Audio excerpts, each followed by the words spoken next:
ബംഗളൂരു ദുരന്തത്തിന് കാരണം RCB എന്ന കർണാടക സർക്കാർ. Royal challengers Bengaluru management victory പരേഡിന് അനുമതി ചോദിച്ചില്ല. 33,000 കപ്പാസിറ്റിയുള്ള സ്റ്റേഡിയത്തിലേക്ക് 4 ലക്ഷത്തോളം ആളുകൾ ഒഴുകിയെത്തിയത് പ്രതിസന്ധിയായെന്ന് സർക്കാർ കോടതിയെ അറിയിച്ചു. സ്പോർട്സ് ഡെസ്കിൽ നിന്ന് രുചീഷ് വി രവീന്ദ്രൻ ചേരുന്നുണ്ട്. രുചീഷ്, പരസ്പരം പഴിചാരുകയാണ് ഈ വിഷയത്തിൽ. സർക്കാർ കൈയൊഴിഞ്ഞ മട്ടിലാണ് ഇപ്പോഴുള്ള പ്രതികരണമെല്ലാം വ്യക്തമാക്കുന്നത്. എന്തൊക്കെയാണ് വിശദാംശങ്ങൾ? അഖില, നേരത്തെ തന്നെ സർക്കാർ ഇത് പരസ്യമായി സർക്കാരിന്റെ പ്രതിനിധികൾ, പ്രത്യേകിച്ച് മുഖ്യമന്ത്രിയും ഉപമുഖ്യമന്ത്രിയും ഒക്കെ പരസ്യമായി പറഞ്ഞ കാര്യങ്ങൾ തന്നെ കോടതിയിലും അറിയിക്കുകയാണ്. എന്തായാലും തിക്കിലും തിരക്കിലും 11 പേർ മരിച്ച ബംഗളൂരു ദുരന്തത്തിന് പിന്നാലെ RCB മാർക്കറ്റിംഗ് തലവൻ നിഖിൽ സോസലെ ഉൾപ്പെടെയുള്ളവരെ അറസ്റ്റ് ചെയ്തിരുന്നു.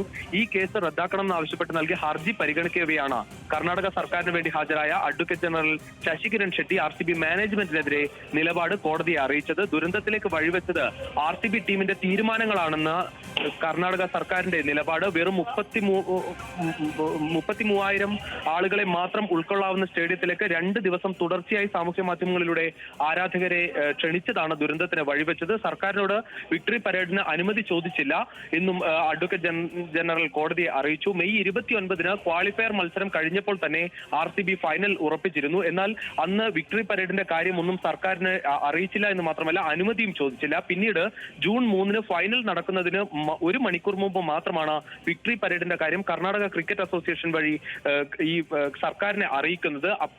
അത് മാത്രമല്ല, 2 ദിവസം തുടർച്ചയായി സാമൂഹ്യ മാധ്യമങ്ങളിലൂടെ ആരാധകരെ ഈ സ്റ്റേഡിയത്തിലേക്ക് ക്ഷണിച്ചതാണ് ഇത്ര വലിയ ആൾക്കൂട്ടം സ്റ്റേഡിയത്തിലേക്ക് എത്താൻ കാരണം. 33,000 ആളുകൾ ഉൾക്കൊള്ളുന്ന സ്റ്റേഡിയത്തിലേക്ക് 4 ലക്ഷത്തോളം ആളുകളാണ് ഒഴുകിയെത്തിയത്. ഇതാണ് ദുരന്തത്തിലേക്ക് വഴിവെച്ചത് എന്ന് സർക്കാർ കോടതിയെ അറിയിച്ചു. എന്തായാലും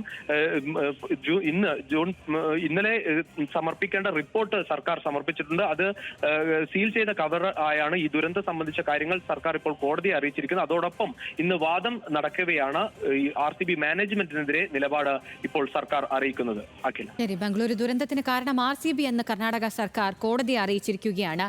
വിവരങ്ങൾ നൽകുകയായിരുന്നു രുചീഷ് വി രവീന്ദ്രൻ.